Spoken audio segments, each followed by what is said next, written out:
intervene? So that's the conversation we're having in the first hour of today's show. Wow. I mean, it's an interesting one. And sadly, especially gender-based violence. Yeah. Everybody sees it, everybody hears it, and for some reason, it's a difficult thing for people to intervene. I'm fascinated to hear about that conversation. Africa is a story, a living, breathing, ever-evolving masterpiece. And for over 5 decades now, one voice has told it like no other. Channel Africa. More than just a broadcaster, Channel Africa is the pulse of the continent, African-led, African-run, and deeply rooted in its heritage. It's the only international station that speaks to Africa in its own voices: English, Kiswahili, Chinyanja, French, and Portuguese. The languages that unite 1 billion people. We have been there through every shift, every milestone, and every triumph. Not just reporting history, but shaping the conversations that define Africa's future. For brands, media planning, and advertisers, Channel Africa is more than just a platform. It's an opportunity. With 25 compelling shows covering current affairs, sports, business, music, and lifestyle, we deliver an engaging Pan-African audience ready to connect, invest, and act. Multi-award winning, internationally recognized, digitally accessible across the globe. When Africa speaks, the world listens, and Channel Africa makes sure of it. For business, for culture, for Africa, partner with Channel Africa, because Africa's voice is the future. Africa has a voice. Perspective. I'm Lulu Gaboo. I'm in studio with Onele Nzinzi, Msibudi Makura, and Buntle Headbush. We're coming to you live on DSTV's audio bouquet channel 802, on OpenView channel 628, and on www.channelafrica.co.za, as well as on the SABC Plus app, available on the Apple and Google Play stores. Coming up in this hour. Some political parties in South Africa have welcomed the dismissal of Higher Education Minister Nobuhle Ngabane, calling it a step toward greater accountability. And human rights abuses come under the spotlight in Kenya as human rights activist Boniface Mwangi is released on bail. But first up, the news with Onele Nzinzi and our sports headlines with Msibudi Makura. SABC News. The African Perspective. Thank you, Lulu, and greetings to our listeners. The Gqeberha High Court in South Africa's Eastern Cape Province has dismissed the state application for clarification of facts on the judgment handed by Judge Emma Skuman's acquitting televangelist Timothy Omotoso and his co-accused Lusanda Sulani and Zukiswa Sito. Delivering judgment, Judge Nyameko Gamana said the state is not entitled to clarification on the judgment. Omotoso and his co-accused were facing a string of charges which included racketeering, human trafficking and rape, but were acquitted on all the charges. South Africa's Joint Portfolio Committees on Police and Justice and Constitutional Development have adopted their report that sets out how the institution must look into issues of national security. This after the Speaker of National Assembly, Togo Didiza, instructed these two portfolio committees as well as the Joint Standing Committee on Intelligence to consider on an urgent basis allegations by the KwaZulu-Natal Police Commissioner Nhlanhla Mkhwanazi of political interference in the police service at the highest level. Last week, the committees decided that it would recommend to the National Assembly that an ad hoc committee is the best vehicle to look into these matters. Committees were given the deadline of tomorrow to report back to the NA culture person Ian Cameron. The South African Students' Congress has welcomed the appointment of Buti Manamela as Higher Education Minister. The The appointment of Manamela and Dr. Nomusa Dube as his deputy follows the axing of Dr. Nobuhle Nkabane last night. Kabane's axing follows months of controversy over the sector's Education and Training Authority's board appointments that saw several African National Congress-aligned individuals appointed. SASCO's National Executive Committee member Bonge Kadlamini says they have high hopes in Manamela as he has been the deputy minister in the portfolio for a long time and is the former leader of SASCO. From him, we expect immediate recertification of NSFAS board, restarting the setup process and appoint immediately. Payment of allowances as restarting the research, excluding financial accommodation and academic, specifically of the first year due to outstanding allowances. Also, public process of the amendment of Higher Education Act, right of the student debt, because students are facing exclusions due to debt by NSFAS. The students are not supposed to pay for themselves, but the NSFAS is there to pay for them. The Innovation and Action for Immunization and Child Survival Forum 2025 has officially started in Maputo, Mozambique. The 3-day high-level event takes place from today and will end on Thursday.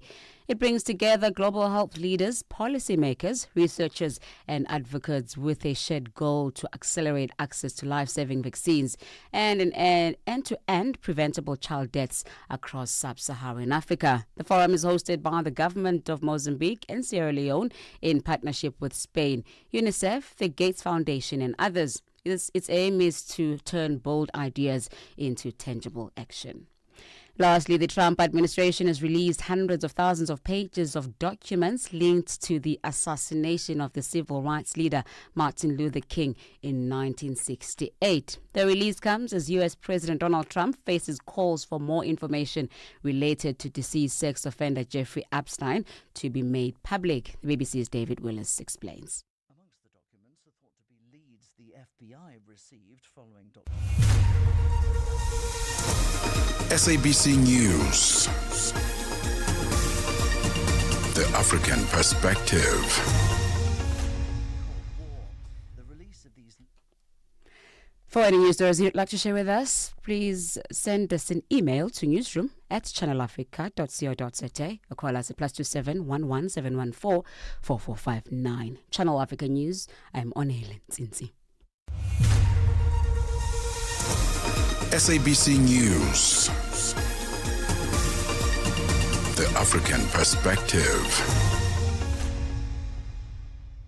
And coming up in your sports news this hour, CAF has given preparations for the CHAN 2025 a thumbs up with about 2 weeks left to go to kick-off, and the stage is set for the semi-finals of the WAFCON in Morocco. Details of these and other stories coming up at the bottom of the hour. Africa Update with Lulu Gaboo, 12 to 1 p.m. Central African Time. Well, thank you to Onele Nzinzi with our news update, Adam Sibudi Makura with our sports headlines. And we are coming to you live from Johannesburg in South Africa. Now, SABC Sports brings you Chasing the Sun, a powerful 5-part documentary series about the Springboks, telling the rousing tale of their path to redemption and ultimate World Cup glory in 2019. Starting on the 13th of July at 7:30 Central African Time, that's PM, on SABC2. Tune in every Sunday for the highs, the heartache, and the heroics that made rugby history. I'll stream each chapter on SABC Plus anytime, anywhere. No subscription needed. Don't miss Chasing the Sun this Sunday at 7:30 p.m. Central African Time on SABC2. I'll be there when history shines. Your window to the continent and beyond. Africa Update. Only on Channel Africa. Channel Africa. The African Perspective. Some political parties in South Africa have welcomed the dismissal of Higher Education Minister Nobuhle Nkabane, calling it a step toward greater accountability. Nkabane was accused of misleading Parliament about a non-existent selection panel for the controversial SETA board appointment.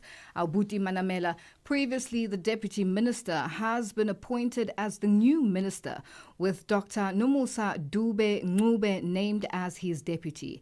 And for more on this, we are joined on the line. Well, we're still trying to get Michael Lukadier, Emeritus Professor and Researcher in the Faculty of Education at the Stellenbosch University, just to unpack this for us and what it means going forward. It is 12:08 Central African Time, and we're coming to you live from Johannesburg in South Africa. Este é o Caleidoscópio de Canal África, com Remo Samo e João Yabalá. O surto da cólera em Angola tem causado grande preocupação, afetando já mais de metade das províncias do país. Simultaneamente, a Agência dos Estados Unidos para o Desenvolvimento Internacional, USAID, um dos maiores doadores mundiais de assistência humanitária, decidiu não priorizar os países com maior incidência de malária. Para discutirmos as causas do alastramento da cólera em Angola e os impactos dessa decisão da USAID, convidamos o Dr. Jeremias Agostinho, médico e mestre em saúde pública, para partilhar a sua visão sobre o tema. A doença, nesse momento, representa o maior risco de saúde pública que nós temos. Nos últimos anos, a nossa preocupação esteve sempre centrado com os casos de malária, os casos de tuberculose e também de infecção por VIH-Sida. A forma como, em pouco menos de 2 meses, os casos de cólera vêm aumentando, acaba por representar, nessa altura, um dos maiores desafios que o país tem. É expectável que, nesta fase, o número de casos venha a aumentar. De segunda a sexta-feira, das 20 às 21 horas locais,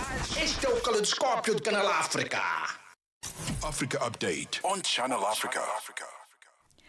Now, with some political parties in South Africa welcoming the dismissal of Higher Education Minister Nobuhle Nkabane, calling in for a step toward greater accountability. Now, Nkabane was accused of misleading Parliament for a non-existent selection panel for the controversial CETA board appointments. Now, we've seen the appointment now of the current Minister of Deputy, the current Minister who has been appointed, Buti Manamela, who is previously the Deputy Minister. And we are joined on the line by Michael Lukadier, Emeritus Professor and Researcher in the Faculty of Education at the Stellenbosch University. Prof, good afternoon, and thank you for joining us on Africa Update. Yes, thank you, and good afternoon to you and your listeners. Thank you for having me on your show. Now, Prof, what's your reaction to the removal of Minister Nkabane and the appointment of the Deputy Minister, Buti Manamela, previously the Deputy Minister of this portfolio, with Dr. Nomusa Dube Ngube named as his deputy? Do you think that this is the right move? Is it something that is long overdue?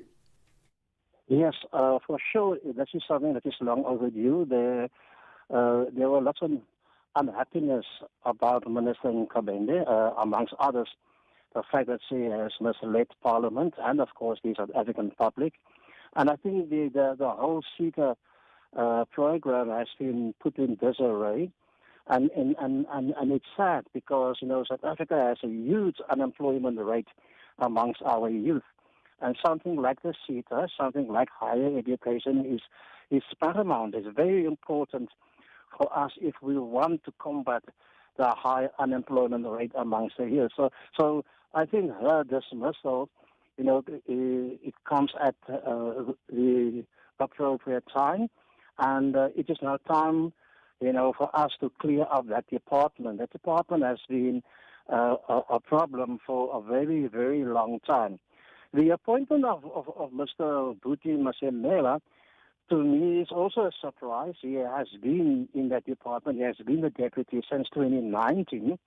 And, well, first of all, it begs the question, why wasn't he appointed in the first place? But be it as it may, you've got to ask the question, he has been working with Minister Nkabane, and the question is whether he will be able to make that change that we so desperately need in that department. One can only hope, that there will come some things, and one can only hope that he will bring some stability to the Department of Higher Education, because that is also a very important thing for us as a country.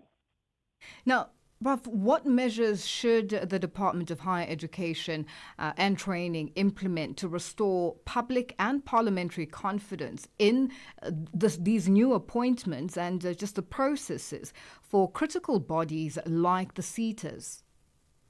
Yeah, I think first of all and foremost, the new minister will have to clear up the mess, with the SETA programs.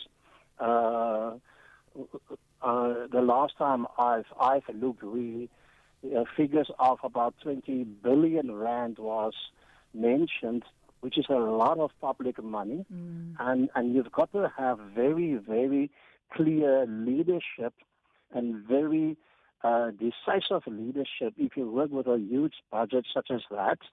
And in the second place, the department is also the curator for the NSFAS bursary screen, who has also been in disarray for a very, very long time. I'm here at the university. I know that students are struggling to get the money from their bursaries, and students must make ends meet just to survive at university. So for this department to restore the faith of the public in that department, one, they need to clear up the mess with the SETA programs, and two, they need to sort out the NSFAS programs as soon as possible so that we can begin to have faith again in the Department of Higher Education. And what frameworks or mechanisms would you recommend to ensure ethical leadership and accountability within the higher education sector? Well, you've got to look at the senior management of that department. You've got to ask questions. Who are there? Who are the director generals? Who are the people who are working in that department and giving leadership? You've got to ask questions about the board, the SETA board, because clearly that the people who have been appointed there, they are compromised. And we hear a lot of things. We hear some things like the chair that has been appointed never attended a single meeting, and it begs the question, so then who led all those meetings? So the whole board, I think we need to have a board there that install confidence, that install faith in the public. And then the management of the NSFAS bursary stream, we need a new room there as well. We need people there who really have, the well-being of our students at heart, and who really want to make a change so that these things can be sorted out. And we've got to, certain hits will have to roll, and you've got to stand on a clean slate. And give those people a very clear framework and guideline, with checks and balances, so that the public can feel, that their tax money are being used adequately. And what key priorities should the new minister and his deputy focus on to address systemic issues in South Africa's higher education system? I think, I am of the opinion, first and foremost, they need to take decisive action. They need to act swiftly, and they need to start with the problems that I have mentioned. But I think they need to appoint people who, one, are qualified, two, who are willing, and three, who can do the job.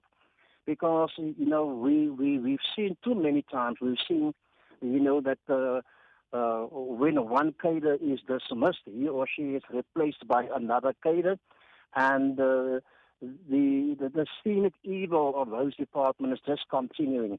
And so, yes, we need new appointments, we need new people, we need new faces there, and we need people who really have like I said, the well-being of our students at heart. Well, Prof, it's been a pleasure. Thank you so much for joining us on Africa Update. Thank you for asking me. Thank you. Bye-bye. That's Michael Licodoro, Emeritus Professor and Researcher in the Faculty of Education at the Stellenbosch University, joining us on the line. It is 12:17 Central African Time, and we're coming to you live from Johannesburg in South Africa. And today on hashtag Africa Update Ask, we focus on Kenya with historical police brutality and lack of accountability coming into the spotlight with serious abuses by security forces. And today on hashtag Africa Update Ask, we want to know how countries should address human rights abuses and who should take accountability. Let us know what your thoughts are and your views on this on all our social media platforms. That's on X, Instagram at Channel Africa 1, on Facebook at Channel Africa. You can also send us your comments and voice notes to +2763 as 406 9126. That's hashtag Africa Update Us. Africa Update, your daily dose of African insights with Lulu Gaboo on Channel Africa. And we focus on Kenya once again with terrorism-related charges against renowned Kenyan activist Boniface Mwangi having been dropped. Now, however, Mwangi will now face prosecution for possession of ammunition without a valid firearm certificate. Mwangi was dramatically arrested on Saturday at his home and was initially accused by the Directorate of Criminal Investigations, the DCI, of facilitating terrorist activities linked to the June 25th, 2025 protests. The arrest triggered widespread public attention, with authorities claiming to have recovered items that raised national security concerns. A member of Kenya's parliament, Maxwell D. Kariuki, now joins us on the line. Maxwell, good afternoon, and thank you for joining us on Africa Update. Good afternoon. How are you? I'm very well, thanks, Maxwell. And hopefully you'll be able to unpack this for us. And, we're looking now at an activist, Boniface Mwangi, whose terrorism charges have now been dropped. These were leveled against him. And the prosecution for possession of ammunition without a valid firearm certificate. Now, what's your take on everything that is unfolding? And just to touch on also the, police activity and security forces who seem to be heavy-handed. How do we work around that? Tracy, the Boniface Mwangi is a vocal voice of matters of governance and human rights in Kenya. And he has had a lot of run-ins with the government. His arrest just recently is not something new. After the protests of July the 7th, I had already anticipated, and many people had anticipated, that the government of William Ruto will embark on a spree of witch hunting. And that's something actually they had already threatened. And they were going to find anything, just to frame whoever they perceived to be a voice against the brutality of the government. The Office of the Director of Public Prosecutions dropped the terrorism charges because of the outcry. Everybody was up in arms. The people can see what the government is up to. And after so much noise, they decided to reduce the charges. Now, there is a group of protesters that were arrested after the July 7th protest, anti-government protest. Majority of them are young people, what we call the Gen Zs. Now, those boys and girls, kids, literally kids, they were locked up, they were charged with terrorism, and you got all these big lawyers trying to tackle the state on that one, and I don't think they will find something, but I think it's a tactic to try and intimidate Kenyans whenever they want to rise and criticize the government or be a voice demanding accountability and scrutiny. Now, when President Ruto came to power a few years ago, he promised Kenyans that he was going to end police extrajudicial killings. Before that, we've had a lot of cases of people disappearing and forced disappearances, kidnappings, abductions, and bodies turning up in rivers. And it was suspected it was state rogue agents that were carrying out that. President Ruto wasn't happy with that, and he wanted to put an end to that. So what he did, he disbanded a group of special police units that was suspected of doing that.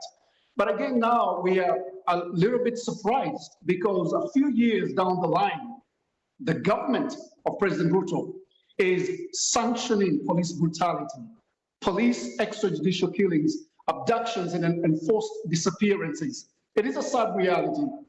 Now, the government has a responsibility to protect its citizens from any form of threat, internal or external. But what we have now in the country is a sad reality, a very devastating picture of a country that is known as a beacon of hope, democracy, and freedom in the region, of a state turning against its own citizens. Now, the parliament, our national parliament exists to oversight the government on matters of government policies such as the human rights and other government policies. But our parliament at the moment is leaning, the president has got the majority. So they have already shirked and neglected their responsibility of holding the government of President Ruto to account.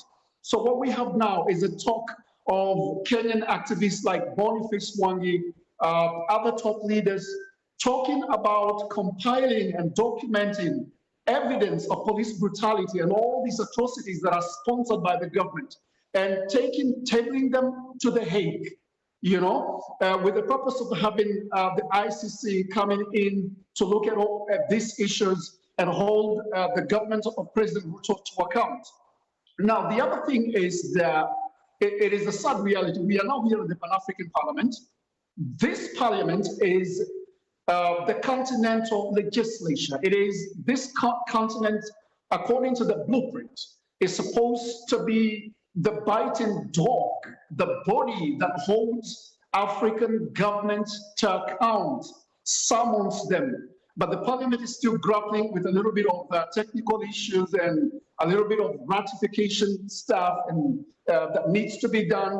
But for example, if this parliament was already powerful enough or empowered enough, this would have been the best body to summon President Ruto, especially now during this sitting, and demand answers from him. We've seen the action of the police forces or security forces, and looking at just both offences that Mwangi was facing, his office having been raided by the police. What do you make of government's handling of this case? And now with him getting the bail and some charges being dropped against him, do you think that the Kenyan courts are not easily influenced by government, because we've seen some cases working differently? So how do we then focus on these two separate entities, and also having the marring of historical background when it comes to Kenya and police brutality? The courts are with the people, Tracy. I can tell you that for sure. The group of protesters that had been charged with terrorism just a few days ago were set free on a very expensive bond. I think it was about 100,000 rands bond bail. But the Law Society of Kenya and another top lawyers, they were able to take that matter back to court and to convince the court to release these children on a lenient bail that was reduced to about 5,000 rands. Now, our judiciary is independent. Our judiciary, even though being an executive arm of the government, understands what is going on the ground. They feel the cries of the people. They are moved when people get killed and when people get brutalized. And what we are seeing now lately is whenever this group of activists like Boniface Mwangi and the rest of the Kenyan voices get to court, the court is able to see through what the executive arm of the government is doing, and the court is able to dispense justice with fairness and with that understanding. Now, the Pan-African Parliament is sitting this week and you're attending the session with one of the topics being discussed or focused on being governance, peace and security. Now, in light of Kenya's government actions, do you think this will go a long way in addressing the human rights abuses by governments, not only across the African continent, but just across the globe?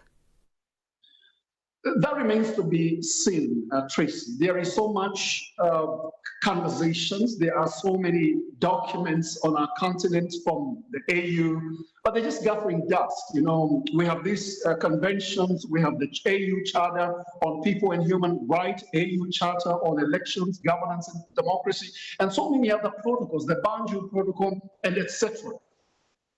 Talk is cheap, but we lack political will. There is a clear case of lack of political will. Now, all these things that are happening within our region, Kenya, the East African region, there is not a single a neighboring state that has come up to express some type of concern, because African leaders stand with each other. They don't criticize each other.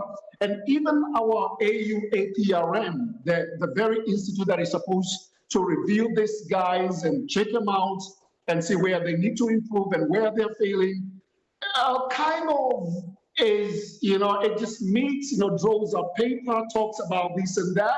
But why is that the case? Why is that the case? Why are African leaders not calling each other to order?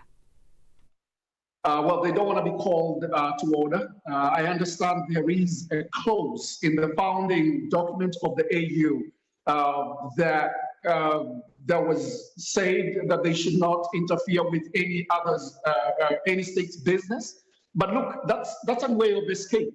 You know, I think we are living at a time now that accountability, responsibility is something that needs to be focused on.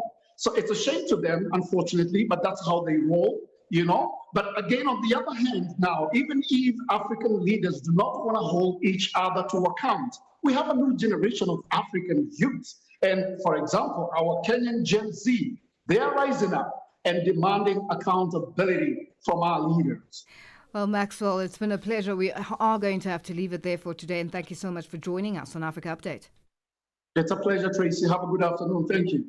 Thank you. That's Maxwell D. Kariuki, a member of Parliament in Kenya, joining us on the line. And again, just on hashtag Africa Updates, we want to find out from you what or how countries should address human rights abuses and who should take accountability. This is when we look at a country like Kenya with a historical background of police brutality and lack of accountability for serious abuses by security forces. And according to Human Rights Watch World Report 2025, with prominent Kenyan human rights activist Boniface Mwangi being freed on bail after he was charged with unlawful possession of ammunition over his alleged role in anti-government protests in June. Let us know your thoughts and your views on all our social media platforms, on X, Instagram at Channel Africa 1, on Facebook at Channel Africa. You can also send us your voice notes and comments on +2763 as 406-9126. That's hashtag Africa Update Us. Our news headlines up next with Onel Nzinzi. SABC News. Headlines. The African perspective. Thank you, Lulu. South Africa's joint portfolio committees on police and justice and constitutional development have adopted their report that sets out how the institution must look into issues of national security.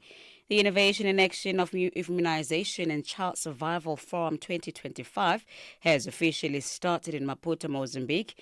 The 3-day high-level event brings together global health leaders, policymakers to accelerate access to life-saving vaccines and to end preventable child deaths across sub-Saharan Africa. And the United Kingdom and 27 other countries have called for an immediate end to the war in Gaza, where they say the suffering of civilians has reached new depths. Channel Africa News, I'm Onele Ntsintsi. SABC News. Headlines. The African Perspective.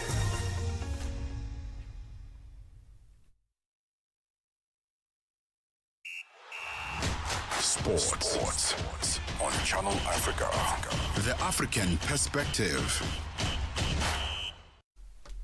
And a very good afternoon from the Sports Desk. The Confederation of African Football's CAF General Secretary Vernon Mosengo Omba has given preparations for the Total Energies African Nations Championship in Chan, Tanzania, as well as Uganda at 2024 a thumbs up with about 2 weeks left to kick off. Now, Mosengo Omba is visiting Kenya as well as Tanzania to meet with the local organizing committee of the kick-off of the tournament that gets underway on the 2nd of August at the Benjamin Mkapa Stadium. So Nairobi's Kasarani Stadium has undergone major renovations thanks to investment from the Kenyan government and will host the final match of the competition come the 30th of August. In addition to the closing ceremony at the Kasarani Stadium, Kenya is also set to host all matches in Group A at both the Kasarani as well as the National Stadium. Mosengo Omba is set to visit Tanzania later on today. We'll still remain with football news, but on matters on the field now. Banyana head coach Dr. Desiree Ellis says they will have to be at the top of their game to secure a victory against Nigeria in the first Women's Africa Cup of Nations semi-final tonight. South Africa, come into this clash looking to keep the title defence alive, with the Super Falcons also continuing to pursue their 10th championship.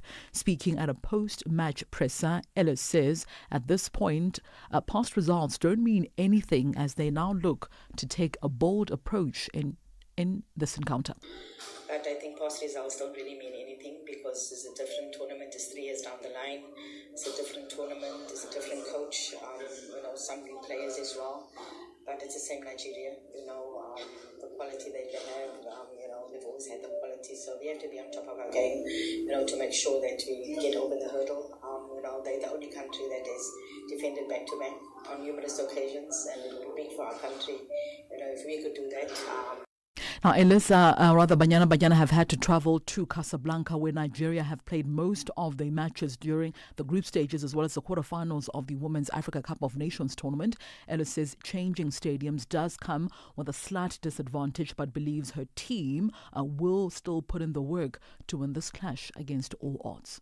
Look, that's obviously an advantage. Not moving, not being disrupted, playing in the same stadium. But I think the mere fact that it's such a big game and the magnitude of the game is a semi-final, I think that will play a huge role, and mentally it will play a huge role of how important the game is. We recovered, immediately after the game. I had to travel the next day, and then we are for the session. So it's all guns blazing tomorrow. On Rugby News now, South African Rugby Union President Mark Alexander is pleading with the country to back the Bok women's side just as they did with the men's team. There is a growing belief amongst the Springbok women that their progress is not only real but also they are laying a solid foundation for the Rugby World Cup in England, where they'll face off with Brazil, Italy as well as France in the pool stages next month. Now, the Springbok women's side's preparation for the Rugby World Cup will make their way to Cape Town later on this month. Now, the women's box side will face off with New Zealand in a 2-match series at the Athlone Stadium ahead of the global rugby spectacle in England next month. Alexander says the whole population must rally behind the national team. The one thing that our teams do, we draw our strength from the support base we get back home, from the 60-odd million people who support our team. And I appeal to them, let's support the ladies the same way we supported the men that went away. Because we need support. And Corporate South Africa has come to the table and helped us. We have a franchise coach coaching the ladies team as well. So we'll get there. The ladies are doing exceptionally well, and we're proud of them. And we asking Corporate South Africa, let's back them. All the 60-odd million people, let's back our girls as well. And finally, Shadrack Maluki has been elected as the new president of the National Olympic Committee of Kenya following a hotly contested election that was held on Monday. Maluki, the current president of the Kenya Judo Federation, as well as the outgoing NOC vice president, garnered 15 votes to beat a tennis Kenya Federation president Francis Mutuku, who secured 12 votes. The long-awaited elections, which had been postponed twice due to disputes as well as court rulings, were finally held during an annual general meeting that was convened solely on the election of officials. Maluki says this victory is a reflection of the confidence federations do have in his leadership. It's at 12:37 p.m. Central African Time. That concludes your sports news this hour. For any sports stories you'd like to share with us, simply send us an email to newsroom@channelafrica.co.za or give us a call on +27 11714 4459. For Channel Africa Sport, I am Mosibudi Makura. Sports on Channel Africa. The African perspective. The Upside. Your afternoons just got even better. Bantu Biko Street by Simpiwe Dana. Ndi ready.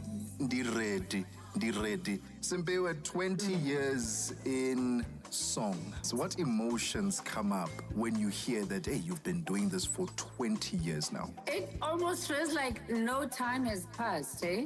I just, I know obviously time has passed, but I don't feel it. Even about my age, I'm 45. I always get shocked when I think, oh my God, in 5 years' time, I'll be 50. Because for me as an artist, it's almost like when it comes to certain things, time stands still. And as a result, you find that a lot of artists are very childlike, which, it helps them to always have a fresh approach to issues.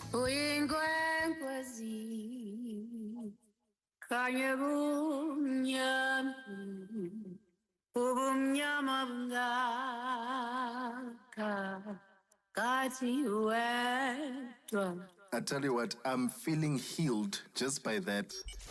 We take no sides, none whatsoever. We are the Upside.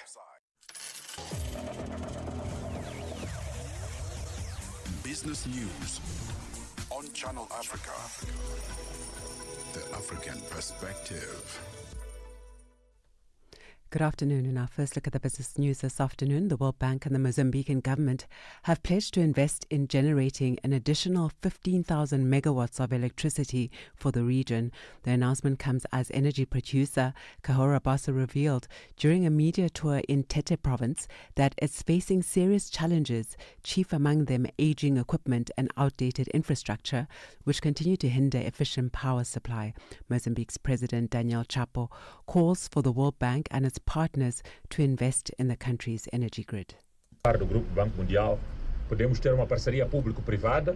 I very well said to the President of the World Bank and other partners of the World Bank Group who can come and invest in this whole energy grid that we are talking about, producing energy through hydroelectric power stations, solar power stations, gas power stations, and also wind power stations.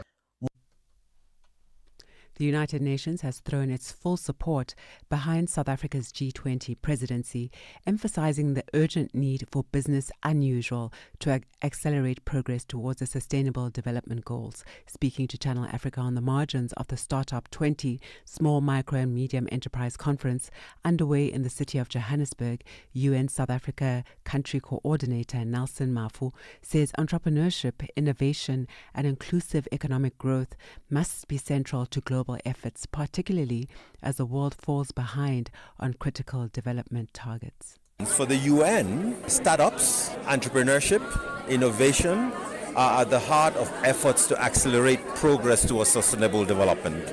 The Secretary General himself has said we are not on track and with regards to the achievement of the Sustainable Development Goals. And so we need to look at doing business unusual. And that means working with small, medium-sized enterprises to scale up efforts at job creation, wealth creation, sharing prosperity. And this conference gives an opportunity to reflect and provide inputs into the G20 process itself and also the reflections at the global level around all of these matters. South Africa's Deputy Minister of International Relations and Cooperation, Thandi Moraga, says that the country will use the G20 platform to advocate for an inclusive global economic order in collaboration with AU institutions. In her welcoming remarks at the opening ceremony of the 5th ordinary sitting of the 6th Parliament of the Pan-African Parliament in Midrand, Moraga said the hosting of the G20 is an opportunity that positions the country as a critical player in global economic governance. The minister said the G20 will also prioritize issues such as sustainable development, climate change, global trade, and the debt crisis. South Africa will host the 20th Heads of State and Government Summit of the Group of 20 in November. Minister Moraga explains. We are going to utilize our presidency of the G20 to call for the reforms of the multilateral funding institutions in terms of these issues of debt management. And we are going to do that, of course, supported by the AU, because it is only in this year's G20 that we have admitted the AU as a permanent member of the G20, which is a platform that will provide all of us a space to ensure an alignment in terms of issues of priority that we need to drive together as the people of the continent of Africa. Swiss chocolate maker Lindt and Sprüngli have raised organic sales growth forecasts, citing customer loyalty despite steep price hikes, with a growing taste for more premium products, especially in Europe. Shoppers continue to bear the brunt of high cocoa prices as Lindt raised prices of its products by another 15.8% in the first half of 2025. The maker of Lindor chocolate balls says it expects organic sales growth of between 9% and 11% for the full year, after previously guiding for 7% to 9%. It posted sales of $2.95 billion for the January to June period, up 11.2% organically. A tanker chartered by energy major BP has left a port run by newly sanctioned Indian refiner Nayara Energy without loading. According to LSEG shipping data, the vessel Talara was supposed to load 60,000 metric tons of ultra-low sulfur diesel on the 21st of July at Nayara's Vadina port in western India, with the cargo bound for Africa, Nosipo Zuma reports. The change in loading plan suggests that EU sanctions imposed on Nayara on Friday are disrupting refined product exports from the Russia-backed refiner, one of the two private fuel exporters in India. The Talara did not load the cargo after the EU imposed the sanctions. The sanctions package against Russia over its war in Ukraine is aimed at dealing further blows to Russia's oil and energy industry. BP subsequently released the ship, making it available for charter within India or the Middle East region. Now, in our first look at the indicators this afternoon, $1 in Nigeria is trading at 1,530 naira. In Botswana, it's 13 pula 30. Kenya, the dollar is trading at 128 shillings 71, and in Zambia, it's 23 kwacha and 8. Moving to the BRICS countries, $1 in Brazil is trading at 5 rial 57. Russia, 78 rubles 44. In India, it's 86 rupees 14. China, 7 yuan 17, and South Africa, $1 is trading at 17 rand 67 cents this afternoon. $1 is trading at 74 pence to the British pound and 85 to the euro. Looking at commodities, gold is trading at $3,387 this hour, and platinum at $1,458 per ounce, while Brent crude oil is at $68.70 a barrel. And those are your business news. I'll be back with more in the next hour. For any business news stories you'd like to share with us, please send an email to newsroom@channelafrica.co.za or call us on +27 11 714 4459. For Channel Africa Business, I am Bontle Hetbush.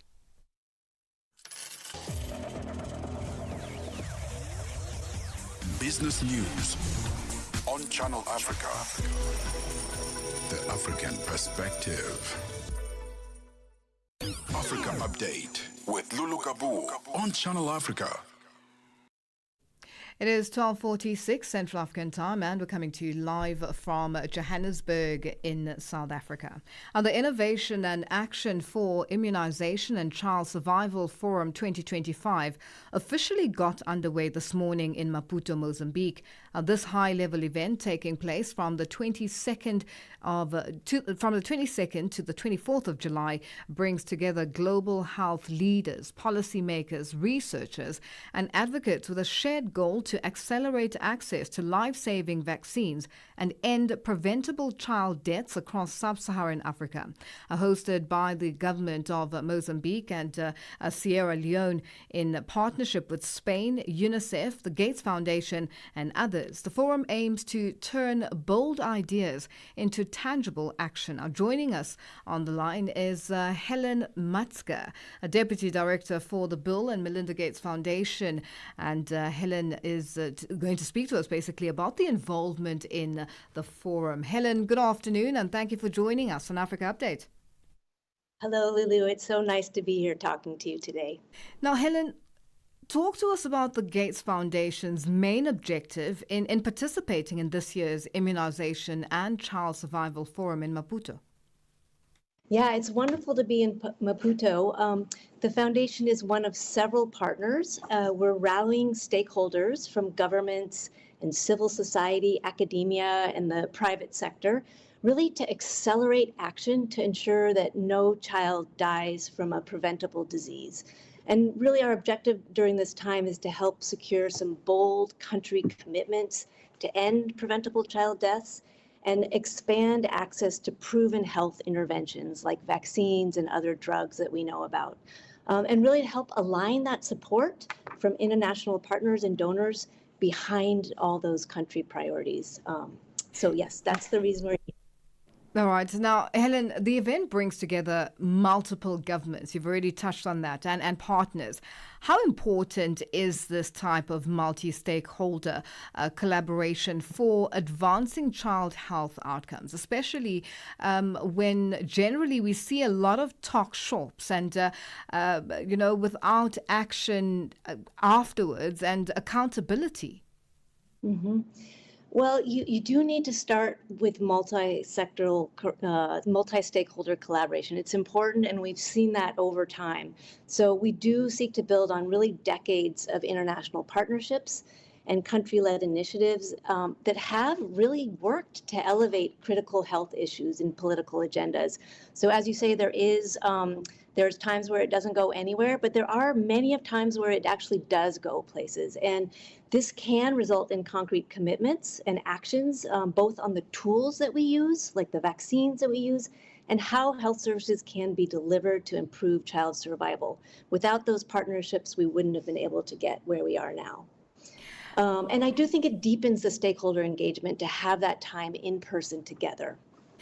Talk to us about some of the panels, some of the sessions that have taken place or announcements that have come through the foundation is leading or supporting during this forum, and just the reaction of a lot of panelists and just the people who are there attending this forum.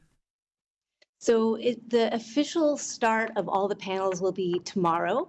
So I can't give you all the reactions, but I will say a lot of people are arriving early and there's a ton of excitement. I was in a meeting earlier today with the Somalia representatives.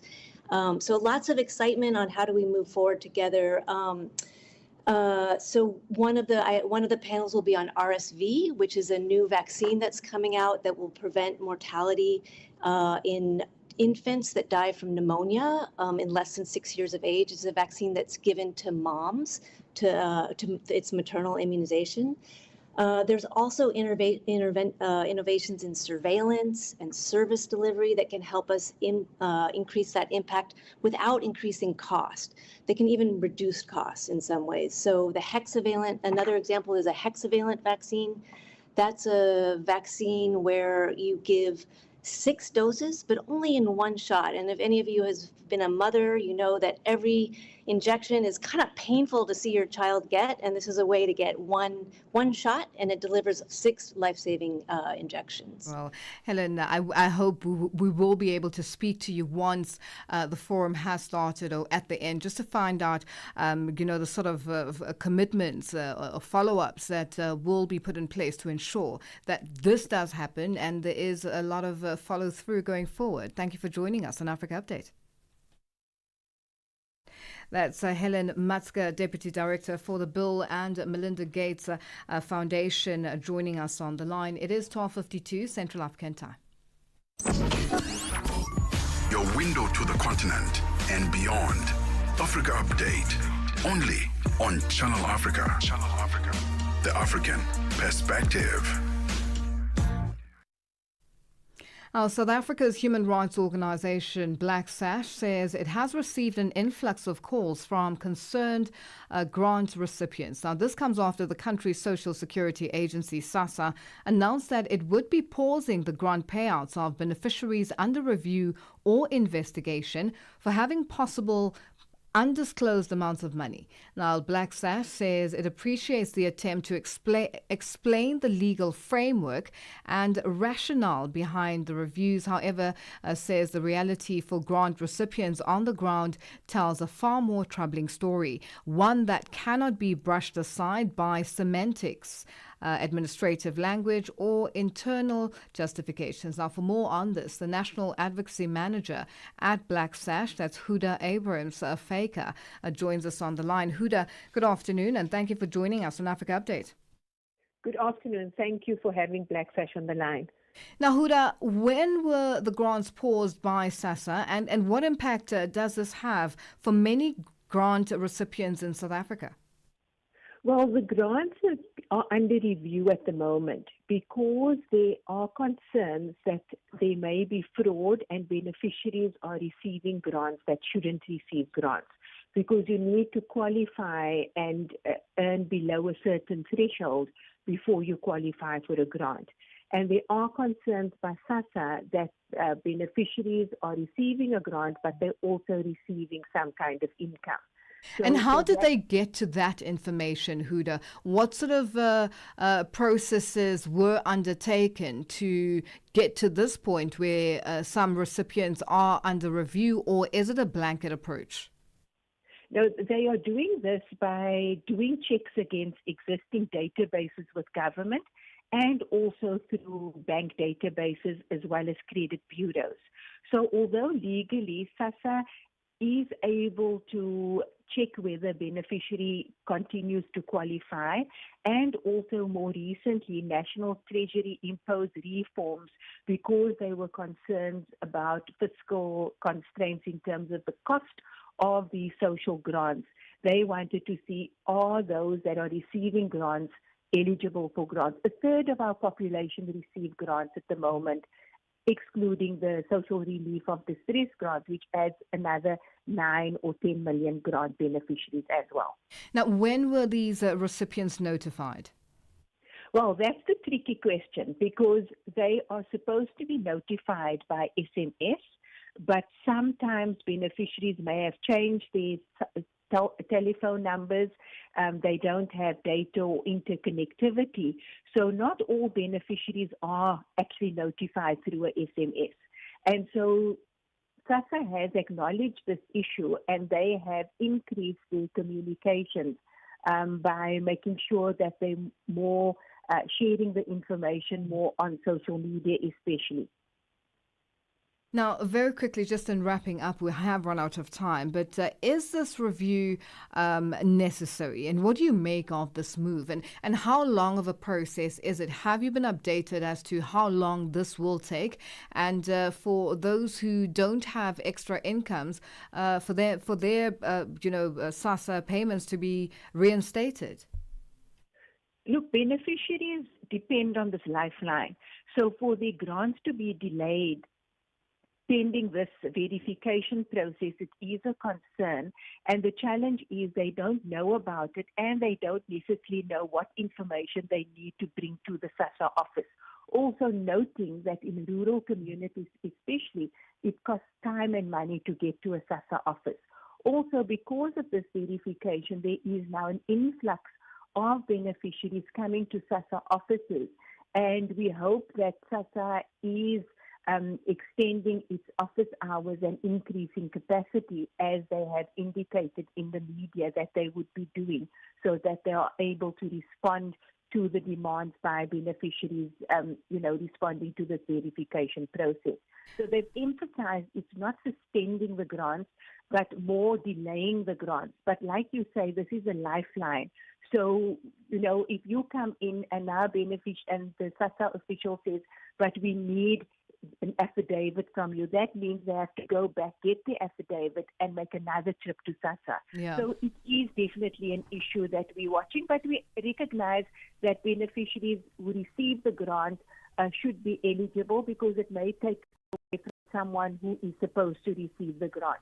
But this income that they say is undisclosed may be mitigated by the beneficiaries if they have an opportunity to do so. Well, Huda, we'll leave it there for today. Thank you for joining us on Africa Update.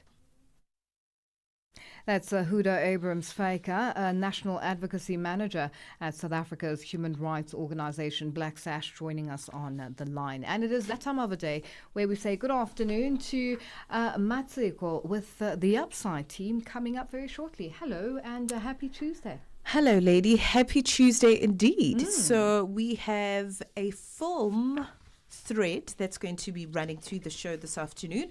So if you're a big fan of storytelling, particularly in film, then this show is definitely for you. We are going to be talking about the debut of a South African film that's bringing a personal story and some local touches to the screen. So it is a film titled Don't Let Go to the Dogs Tonight. Interesting. Don't right? Let Go to the Dogs Tonight. That is the title, yes. Okay. And it's actually an adaptation from Alexandra Fuller's memoir that he wrote many years ago. Okay. So find out the story that's coming through as we open the doors of the show. And then we're also going to be headed to Zimbabwe to look at a Breakfast with Mugabe, as directed by the 2025 Standard Bank Young Artist for Theatre, Calvin Ratladi. And we're also going to be looking at the inaugural Connie Chweme International Youth Film Festival that's been taking place at the Sibigwa Youth Center in Boksburg. So that's coming through. But I think what's really interesting about today's show is also how these various films are creating jobs. So a lot of creative economy stuff happening, which is always a wonderful, side effect of this work, if you will. Definitely. Something to look forward to on the Upside coming up at the top of the hour with Matsiko Musito and Debuho Likuleni. Well, from myself, Lulu Gaboo, and the Africa Update team, it's been a great day. Continue with us on our social media platforms, and thank you to our producer, Tracy Bumgard, our technical operator, Katuma Daba, and Wandile Mate. Also on social media, Sfiso Hlope. Let's do this again tomorrow. Bye-bye.